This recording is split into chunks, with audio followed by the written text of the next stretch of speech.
Graça e paz do Senhor Jesus, juntos mais uma vez nesta tarde de domingo, nós vamos orar ao Senhor pedindo que por sua graça nos encontre com a sua palavra que queremos compartilhar com você nesta tarde. E logo após esta oração já estaremos meditando, lendo a palavra de Deus num único versículo. É um texto profético, é um texto messiânico, profecia messiânica em Isaías, e bem dentro daquele contexto dos textos clássicos próprios para o Natal do Senhor Jesus. E então vamos orar. Logo após a oração estaremos meditando na palavra de Deus. Já convido você a abrir sua Bíblia aí em Isaías capítulo 7, versículo 14. Eu estarei citando o contexto para você, mas leremos apenas o versículo 14 de Isaías capítulo 7. Você já pode ir alinhavando aí o seu texto, a sua Bíblia, para fazer a sua leitura. Então vamos falar com Deus neste momento. Eu o convido para este momento de oração.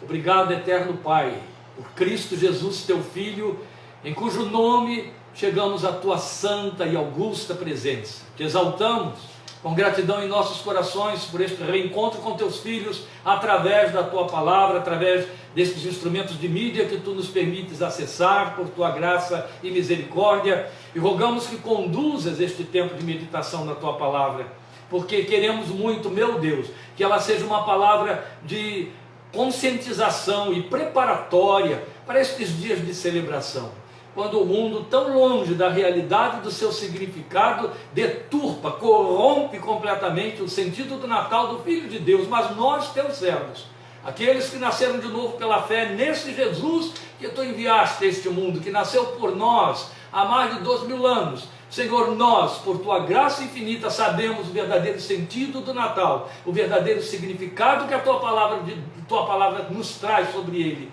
E é sobre isto que esta tarde queremos considerar, em cima desta palavra, para a qual rogamos o concurso do teu Espírito que a inspirou, para que a ilumine em nossos corações, e agrave em nossas entranhas, e desperte o nosso sentido, para absorvê-la espiritualmente, de maneira que ela se grave e ela volte para ti, levando os frutos que hão de glorificar teu santo nome.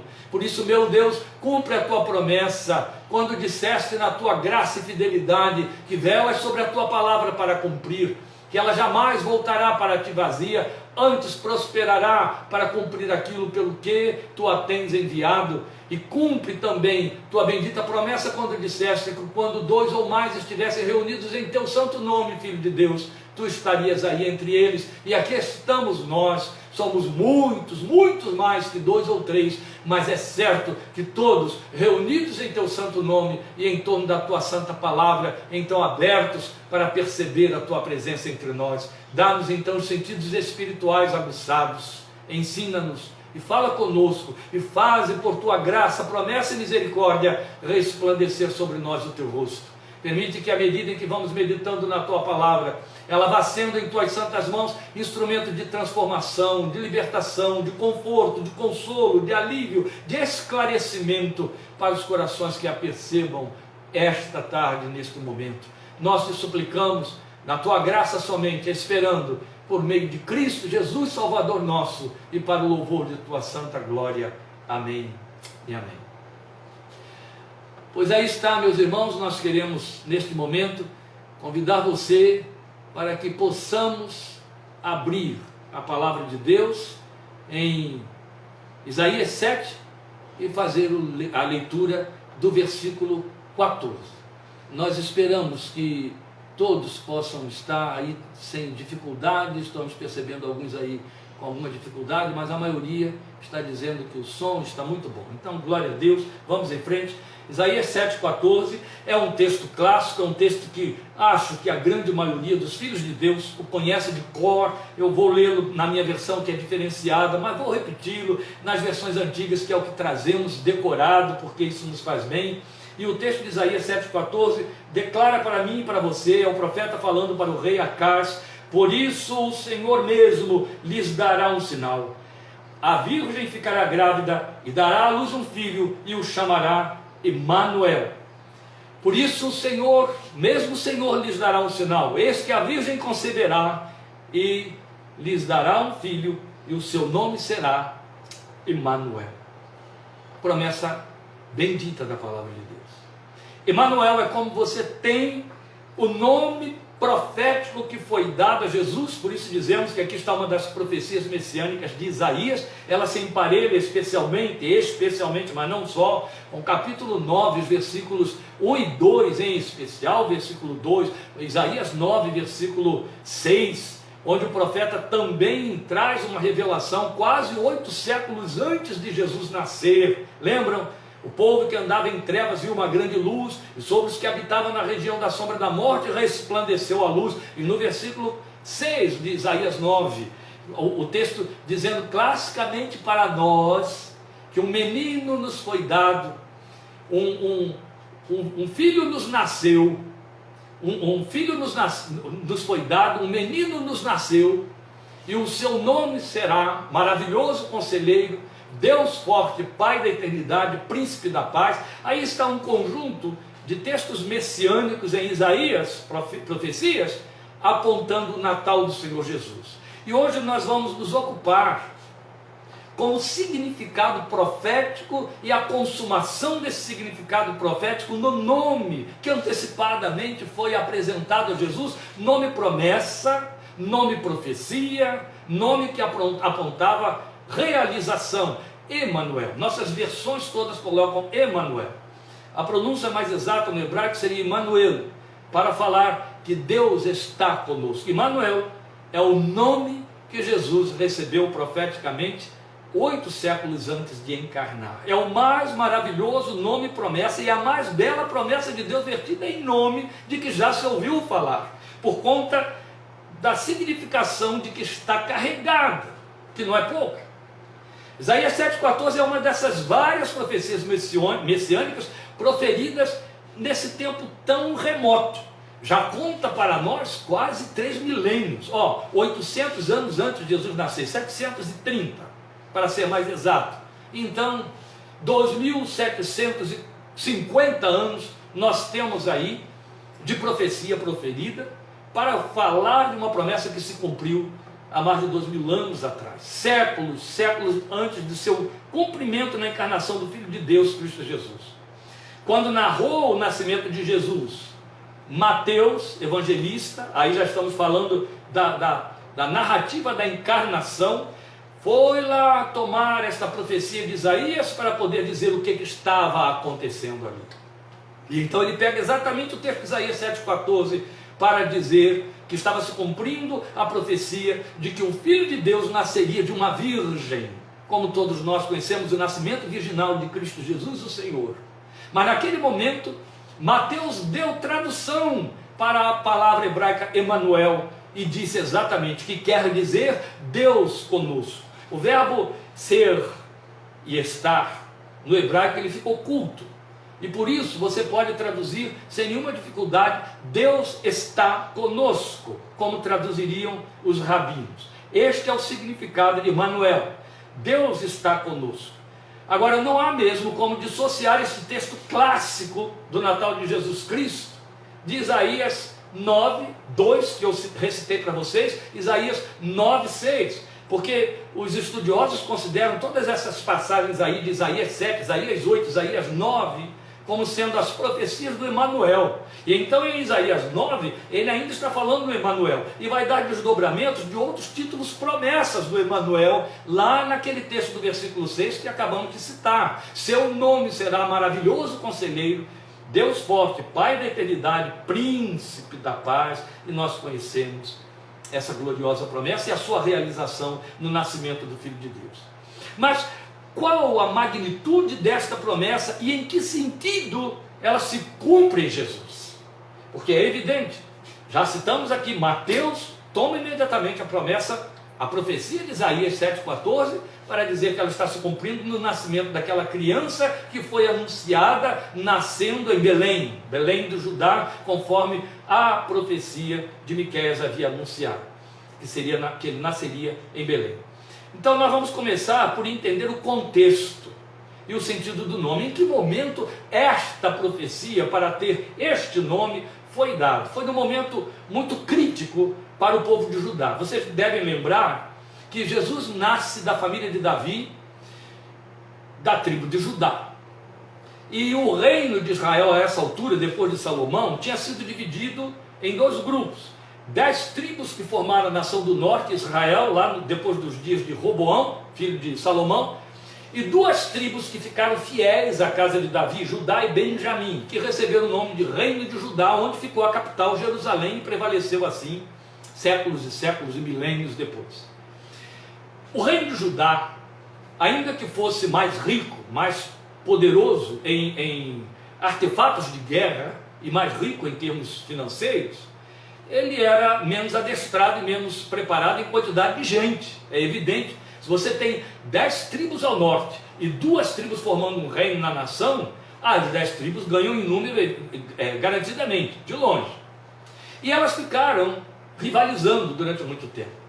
Chegou um tempo em que o rei do Reino do Norte, Israel, que tinha sua capital em Samaria, se aliou ao rei da Assíria para invadir o Reino do Sul, atingir Jerusalém, invadir e anexar o Reino do Sul ao Reino do Norte. Nessa ocasião, a esse tempo, quem reinava no sul da casa de Davi era Acaz, que não era um rei, conforme a Bíblia coloca, um rei segundo o coração de Deus. Seu pai Jotão, sim, tinha sido um rei segundo o coração de Deus, mas Acaz não. Acaz era um rei incrédulo, um rei ímpio, um rei que entendia de quê? Entendia de militância, entendia de guerras, da arte de guerra, mas não entendia nada do seu Deus. E aí feria a proposta do reino, que era Deus o rei e o rei terreno um sub-rei, um vice-rei. E lá estava ele, sem temer a esse Deus, agora debaixo da ameaça de ter o seu reino invadido pelo reino do norte, que se filia a uma nação poderosa, os assírios. Poderosa e terrível. Quando ele toma conhecimento dessa invasão, ele recebe um recado de que serão invadidos. Um cerco já tinha sido montado contra a cidade de Jerusalém. Acaz se desespera. No seu desespero, ele sobe para os aquedutos que serviam a cidade de Jerusalém para reforçar aquilo ali, porque uma das formas dos inimigos tentarem prevalecer e invadir Jerusalém era fechando a entrada de águas. Um povo com sede se rende em 3 dias. E aí ele estava lá no aqueduto, na parte sul da cidade, para fazer algum tipo de defesa, muito preocupado. Este é o momento em que Deus diz para Isaías: vai até Acaz e diz a Acaz que os reinos do norte, que esse rei aí da Assíria, que esse rei ímpio de Israel, não vão prevalecer contra o meu povo em Judá. Não vão prevalecer. Eu vou pelejar por vocês e eles não vão prevalecer. Isaías chega e encontra o rei lá no aqueduto onde Deus disse que o rei estaria. Olha que coisa interessante. O profeta não sabia onde o rei estava, no seu medo, para onde tinha ido para tentar providenciar recursos e saídas da ameaça. Mas Deus sabia. Deus estava de olho no reino, no povo e no rei, no seu rei. Glória a Deus. Ele fica de olho no povo, no governo e quem está no governo. Ele fica de olho. Quem não sabe são eles, né? E pensam que podem, por sua própria conta. Deus estava de olho em Acaz e disse para Isaías: vai encontrar ele lá e leva o meu recado para ele. Aí Isaías foi e levou esse recado. E quando dá o recado, coitado, cheio de esperança de que o rei vai descansar, de que o rei vai sossegar e vai levar esse povo que estava inquieto, imagine, sob a ameaça de invasão, de morte, de perecimento, de fome, todas as tragédias que a guerra traz, esse povo estava desesperado.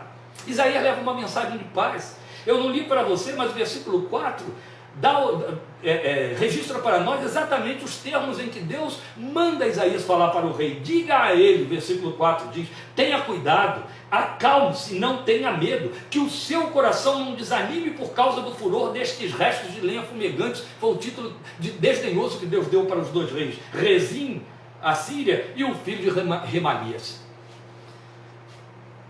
Quando ele dá um recado para o rei, ele é surpreendido com a incredulidade que vem como resposta. O profeta fala, dá o recado de Deus, e Acaz olha para ele e desdenha. Isaías olha para ele e diz assim: pede um sinal ao Senhor de que essa palavra vai se cumprir. Deus te manda pedir um sinal, Ele vai te cumprir o sinal e você vai ver que a palavra vai confiar. Qual era o propósito de Deus? Faz esse homem descansar, Isaías, para que o povo descanse. Diga que eu estou com eles e que tudo vai bem. E se ele insistir, diga a ele que peça um sinal e eu vou dar um sinal, e aí ele não vai ter como ficar incrédulo.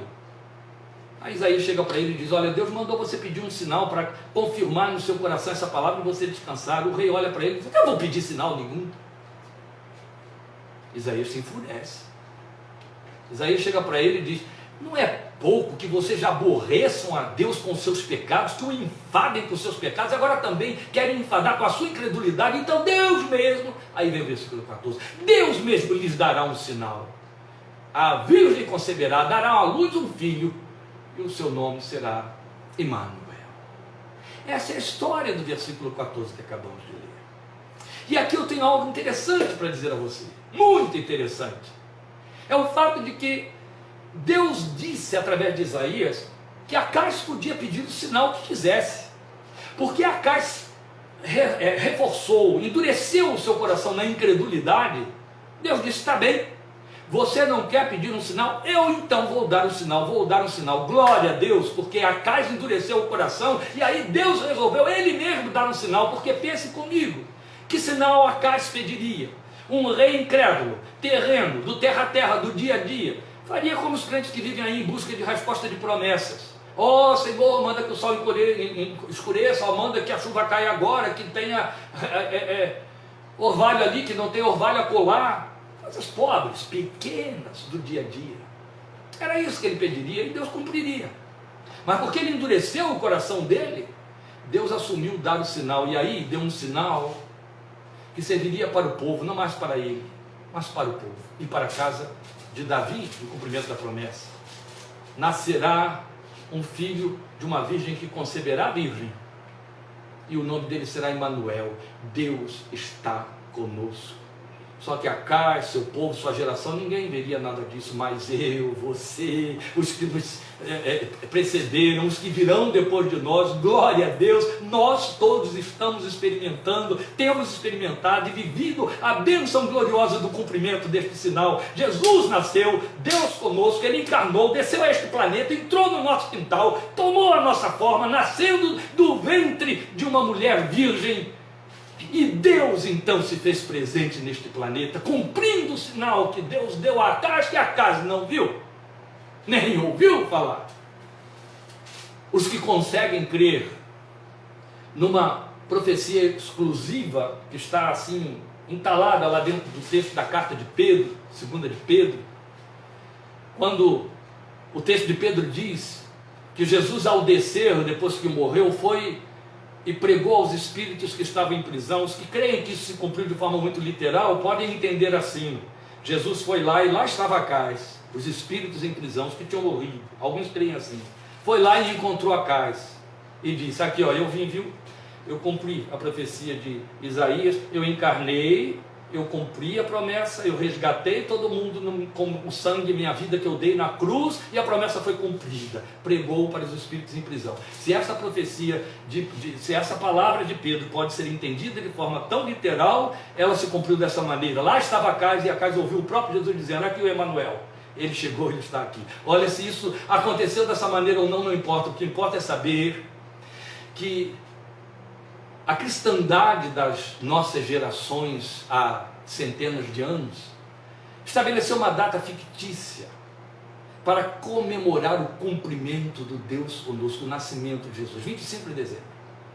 A cristandade estabeleceu uma data fictícia, não importa, podia ser 13 de março, podia ser 8 de abril, podia ser 20 de junho, mas escolheram 25 de dezembro, essa data é fictícia, não importa. O que importa é que nós temos um momento em que evocamos na nossa memória e levantamos no nosso coração a gratidão a Deus pela fidelidade da mais sublime, mais gloriosa, mais maravilhosa de todas as promessas que aos milhares estão escritas na palavra de Deus. Isaías 7,14, esta é a mais gloriosa de todas as promessas de Deus. Emanuel, Deus estará com vocês, Deus está conosco e Deus está conosco. Glória ao nome do Emanuel é uma palavra composta, ela tem uma preposição e ela tem um substantivo. A preposição é o conosco, e essa preposição indica companheirismo. Ela só é usada para falar de companheirismo. Grava isso no seu coração, entende? Porque Emmanuel, quando diz Deus conosco, está dizendo Deus companheiro. Aleluia! Esta é a razão, porque esse é o título, é o vocativo que eu dou ao meu Senhor quando eu o adoro, quando eu o invoco, quando eu oro a Ele, meu companheiro. É bíblico, é verdadeiro, é real, acontece na realidade da nossa vida. E não é para ser apenas recordado em 25 de dezembro, não, 365 dias por ano, porque foi isso que o Emmanuel disse para mim e para você: eu estarei com você todos os dias, até a consumação dos séculos. E ouça, haverá consumação dos séculos. Jesus disse isso, e isso vai acontecer. E enquanto não acontece, ele disse: eu estarei convosco todos os dias. Portanto, a promessa pretendeu para Acais fazer o quê? Cessação de medo, entende? Cessação de medo por conta do efeito da mais poderosa aliança, cessação de pânico, cessação de ansiedade, cessação de insegurança, tudo o que estava acontecendo com Acais e com o povo. Eles é que não creram, eles é que não receberam, como ainda hoje, por maior e mais gloriosa que seja a promessa de Deus, por mais gritada que seja nos ouvidos, aqueles que resistem a ela, que endurecem o coração, que não creem aí, continuam debaixo de suas ansiedades, angústias, medos, pavor, pensando no futuro. O dia de amanhã tem um poder extraordinário sobre esse povo. E eles não vivem o presente porque estão debaixo da angústia do amanhã, que não podem controlar, que não podem conhecer e que não dominam. Enquanto que Emmanuel disse para mim e para você que esse amanhã não te pertence, só pertence ao Deus eterno. Emmanuel significa isso: cessa o medo, cessa a aflição, cessa a ansiedade. Eu estou falando de companheirismo. E quando ele fala de companheirismo, veja, na nossa fé abusiva, espero que você suporte isso, nós queremos que as promessas nos atendam segundo nossos critérios, segundo nossos desejos, e a maioria deles é eivada de egoísmo. Então nós queremos que, quando ele diz eu estarei com você, eu serei seu companheiro, não haja doença, não haja angústia, não haja aflição, não haja dívida, não haja, nada aconteça de errado conosco. Não foi isso que ele disse. Pelo contrário, ele diz: eu serei Emmanuel na angústia, eu serei Emmanuel no meio da sua aflição, eu serei Emmanuel quando as águas vierem contra você, eu serei Emmanuel se você tiver que passar pelo fogo, eu serei Emmanuel se você tiver que atravessar rios. Conhecem essas promessas? Elas estão em Isaías 43. Quando você passar pelo fogo, a chama não arderá em ti. Quando passar pelos rios, não te submergirão, as águas não te afogarão, porque eu estarei com vocês, estarei com eles na angústia. Isso tudo é Emmanuel. Eu serei Emmanuel, estarei com você na angústia e o livrarei. Mas eu vou entrar na angústia, eu vou estar lá, ela vai existir e eu vou estar lá. O que nós queremos é que ela não exista, Deus. Se ela não existir, você nunca vai saber o que significa Emmanuel, nunca vai experimentar o que é Emmanuel, nunca, nunca, nunca. Os que nos têm acompanhado ao longo dos anos têm nos ouvido repetir da experiência dessas pérolas da história da igreja cristã, de vidas experimentadas, que escreveram coisas maravilhosas e divinas que ninguém mais hoje lê e que se empobrece. E eu dou glória a Deus que pude ter acesso a essas coisas, ler e gravá-las na minha alma. Então os que me acompanham de perto me ouvem sempre contar uma história maravilhosa escrita por Dona Rosalie Appleby, nos idos de 1960. Dona Rosalie escreveu uma hipotética entrevista feita a Daniel, profeta. É hipotética, claro. Então, na história escrita por Dona Rosalie, ela idealizou que chegava diante do profeta como uma jornalista ou uma crente inquiridora e perguntava a ele, entre outras coisas: conta para mim, profeta, o que você sentiu quando viu que foi condenado a ser lançado numa cova cheia de leões para trucidá-lo e destruí-lo? Conta para mim. E o profeta ficou olhando para ela. O que você sentiu quando você viu seus 3 companheiros sendo lançados na fornalha mais ardente? Conta para mim o que você sentiu quando você estava na corte de Belsazar. E aí, num dado momento, ela pergunta para o profeta: dessas experiências todas que o seu livro narra para nós, qual delas deixou em você saudade? Qual foi a mais marcante, a mais significativa? Qual a que você gostaria de viver de novo? Aí, segundo Dona Rosalie, o profeta teria olhado para ela e dito: a cova dos leões. Nada se compara àquela experiência, eu gostaria de vivê-la outras vezes mais. Por quê? Não deu medo? Deu. Era bonito lá? Não, era horrível, era trevas, fedia. E lá estavam os leões rugindo, prontos para me devorar. Mas quando eu fui jogado dentro da cova, havia um outro lá. E eu passei uma noite inteira na companhia dele. O Senhor enviou o seu anjo, Emmanuel, que fechou a boca aos leões. Não havia som de leão rugindo, havia o som da voz dele conversando comigo a noite inteira. E foi a mais sublime noite, a mais sublime vigília de toda a minha vida. E eu trocaria tudo para viver isso de novo. Dona Rosalie escreve o que hipoteticamente Daniel teria respondido a ela. Se não houvesse a cova dos leões, Daniel não teria essa história para contar. Ele é Emmanuel, e você percebe o Emmanuel exatamente quando mais precisa dele, entende? Então pretender uma vida de fé que lhe dê escapismos é pretender uma pobreza espiritual indigna, e não vale a pena, em hipótese alguma. O companheirismo fala de participação que precisa ser apropriada por fé, o que faltou a Acais. Acais jogou fora a sua oportunidade de paz e de descanso. Ele não tinha história para contar dali para frente, nunca mais. Jesus nasce como o Messias que traz Deus para o meio dos homens, entende? Na sua pessoa, ele, o Deus que encarna. Então a sua encarnação fala de um assumir da vida dos homens, da nossa vida, dos homens decaídos, com vistas ao seu resgate. Mas qual é o efeito dessa verdade na vida dos que creem? Eu quero lembrar algumas manifestações da promessa do Emmanuel e que se cumprem. Lembram? João 14, quando ele disse: eu não deixarei vocês órfãos, eu voltarei para vocês, porque eu sou o Emmanuel, porque eu tenho de estar com vocês todos os dias, eu não deixarei vocês sozinhos, eu vou voltar para vocês. E é aí que nós encontramos as suas últimas palavras registradas em Mateus e em Lucas: estarei com vocês todos os dias, até a consumação de séculos. Todos os dias. Mas quando você o ouve dizer: não deixarei vocês órfãos, ou estarei com vocês todos os dias, você percebe que é uma promessa coletiva, não é? Todos vocês, toda a igreja. Mas na experiência de Jeremias, na experiência de Davi, na experiência de Paulo e de tantos outros, ela assumiu o que, ao meu ver, é sua excelência, é o companheirismo pessoal. Jeremias diz assim para nós, Jeremias 20:11: porque o Senhor está comigo como um guerreiro valente. Comigo, entende? Você ouve Emmanuel dizer: Deus conosco.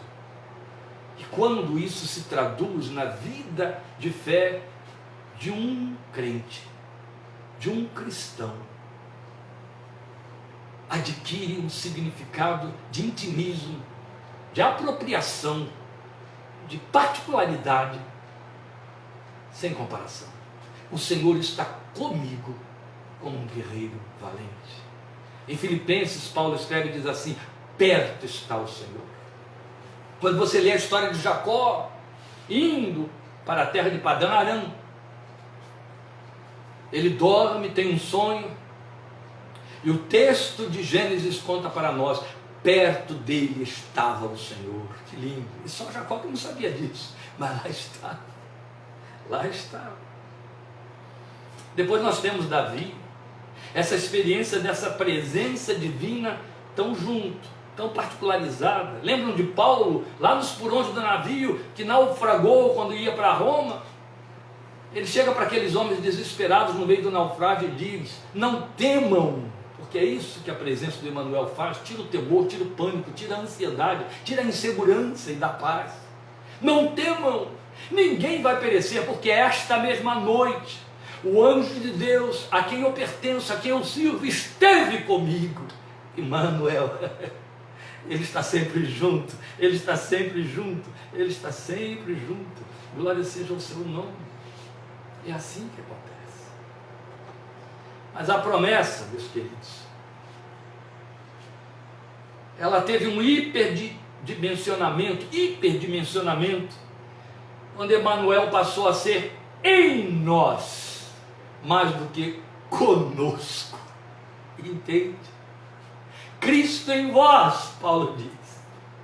Cristo em vós. E a preposição aí fala dentro de. Não é junto a, é dentro de. Você percebe como nunca cessa, se intensifica mais e mais, até a vinda do Espírito Santo. Ele era Deus conosco.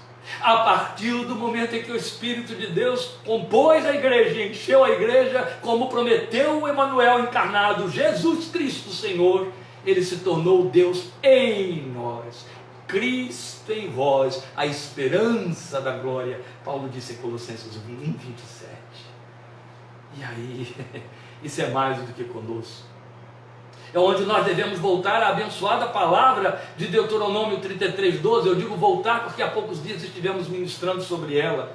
A linda promessa exarada na oração de Moisés, que se despede orando por cada uma das 12 tribos de Israel. E quando ele ora por Benjamim, no versículo 12 de Deuteronômio 33, ele diz: e de Benjamim direi, o amado do Senhor habitará seguro com ele, todos os dias o cobrirá e morará entre os seus ombros. Que coisa mais linda do que isso. Pare agora comigo e pense nesta profecia gloriosa de Benjamim, de Deus a Benjamim, essa promessa que me alcança e alcança você também. Aproprie-se dela pela fé. Deuteronômio 33:12, pense nisso. Morará entre os seus ombros. Inevitavelmente você pensa logo no coração, não é? O que está entre os seus ombros? O coração. Bendito seja Deus, que jamais deixou a sua promessa cair. 800 anos se passaram e ela se cumpriu. Jesus nasceu de uma virgem em Belém do Judá, nos dias do censo que foi determinado por César Augusto. Augusto determinou que todos os judeus se registrassem para cumprirem a sua subserviência ao Império Romano. Isso fez com que José tivesse que sair lá da sua terra e fosse até Belém, porque ele tinha que se registrar no lugar onde ele nasceu e onde seu filho nasceu. E ali ele se registra com Maria. Nesse momento, nasce o filho de Maria. Chegam lá, quando ela está cumprindo o tempo de dar à luz, e ela dá a luz ao Filho de Deus numa manjedoura, porque não havia lugar para eles na estalagem. A profecia disse: seu nome será Emmanuel, e o anjo que anuncia para Maria que ele nascerá como santo de Deus, diz: mas você dará a ele o nome de Jesus, porque ele salvará o seu povo dos seus pecados, porque Jesus significa isso, o Senhor salva. Então por que ele não se chamou Emmanuel? Porque Emmanuel é uma palavra composta que veio como promessa. Jesus também não é promessa? Sim, Jesus é promessa. Mas Deus queria que a promessa feita à Acais se materializasse no seu filho. E para se materializar no seu filho, era preciso que ele tivesse um nome que atendesse de forma plena a missão com que ele viria. Por ser Emmanuel, por ser Deus conosco, ele podia salvar. Então ele veio para salvar, por isso o nome Jesus. Glória seja o seu santo nome. Quem quer que seja que ainda não tenha vivenciado esta proposta encarnacional de Jesus como Deus junto, o Deus companheiro, e agora o Deus que está dentro, o Deus que pela fé pode ser percebido companheiro participativo, quem quer que seja que ainda não tenha vivenciado esta proposta, está longe, muito longe do verdadeiro significado do Natal. Mas por mais distante esteja, nunca estará longe demais que não possa ser alcançado. Porque Jesus veio ao lugar mais distante do sistema, do cosmos criado. Tão longe que não há dimensões que possam mensurar a distância entre o nosso pequenino planeta e as regiões celestiais onde Deus habita. Isso não impediu que o Filho de Deus de lá descesse e viesse ao que a Bíblia chama de regiões inferiores, a lugar de trevas, e nascesse como a luz do cosmos, a luz do mundo, e nos encontrou. Não há abismos mais distantes onde ele não encontre alguém. Se ele pôde descer das hiperregiões que estão para além do cosmos, regiões celestiais, e chegar até o nosso quintal e tomar forma humana, como Deus encarnado, ele pode chegar até o seu coração. Não haverá distância demais que ele não alcance, que ele não cubra. Amém? O Senhor te abençoe muito, te dê um Natal verdadeiro e feliz, junto da sua família, junto dos seus, não somente no dia 25, não somente na sexta-feira que vem, não, que Ele te dê esse bendito Natal todos os dias da sua vida, porque Jesus não é para ser um Emanuel a ser recordado uma vez por ano, vivenciado extemporaneamente, nos cultos, nos domingos, nos dias santos, nos dias santificados, nos dias de celebração. Não. O Filho de Deus disse todos os dias, que seja Natal na sua vida todos os dias, como está sendo agora. Que nada tem a ver com aquela noite de 25, 24 de dezembro, ou dia 25 de dezembro, em que ganha a beleza da sua comunhão com a sua família, a comemoração com a sua família, mas perde longe para o verdadeiro significado do Natal, se aquele que de fato merece a sua recordação não for celebrado neste dia. Que haja Natal sempre na sua vida. Deus te abençoe, te fortaleça e até já, em nome de Jesus. Amém.